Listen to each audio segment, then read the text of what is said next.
আলহামদুলিল্লাহ নতুন ৩০ থেকে ৪০ জনের কর্মসংস্থান তৈরি হচ্ছে, কারণ লাইভ শপিং ওপেন করছে তাদের প্রথম ফ্যাক্টরি আউটলেট মিরপুরে। আর তাই আমি গতদিন আপনাদের জন্য পোস্ট দিয়েছিলাম, যাদের অভিজ্ঞতা কম আছে বা নাই সবাই আমাদের সাথে কাজ করতে পারবেন। শুধুমাত্র যে সেলসে কাজ করতে হবে ব্যাপারটা এমন না, আমাদের back office, customer relationship management department, merchandising department, product department, procurement, এমনকি আমাদের ফ্যাক্টরিতেও আমরা অনেক ধরনের মানুষই নেই বা নেওয়ার প্রয়োজন হয়। সবার জন্য কিছু করতে চায় বা লোকজনের জন্য কিছু করতে চায়, এটা দেখে আসলে মূলত আসা। মাত্র ইন্টারভিউ শেষ করলাম এখানে।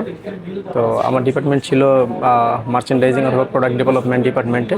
তো দেখি ইনশাল্লাহ যদি কাজ করার সুযোগ হয় তাহলে আই থিঙ্ক এখান থেকে ক্যারিয়ার বিল্ডিং করার একটা অপরচুনিটি হবে ইনশাল্লাহ।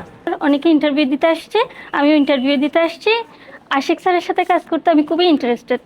আমার সিভি ওনারা চেক করবে, করার পর আমাকে একটা ফাইনাল একটা ডিসিশন দিবে।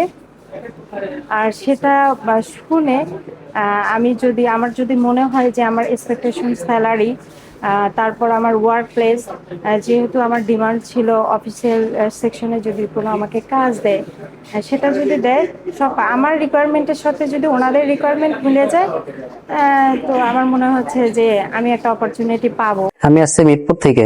আমি যাত্রাবাড়ি থেকে এসেছি আজকে লাইভ শপিং আউটলেটে ইন্টারভিউয়ের জন্য। আমি মার্চেন্ডাইজিং ডিপার্টমেন্টে অ্যাপ্লাই করেছি। ঠিক আছে ভাইয়া, থ্যাংক ইউ। ওয়ালাইকুম আসসালাম। থ্যাংক ইউ ভাইয়া। ভাইয়া ঠিক আছে, আসি আমি। এর এগেন আপনাদের কষ্ট হচ্ছে আমি বুঝতেছি, ওই জন্য দুঃখ প্রকাশ করছি। আমরা 11টা থেকে 1টা পর্যন্ত আর কি নিব, সো এটা 1 সপ্তাহ চলবে। আল্লাহ হাফেজ। কেমন আছেন আপু? ভালো আছেন না?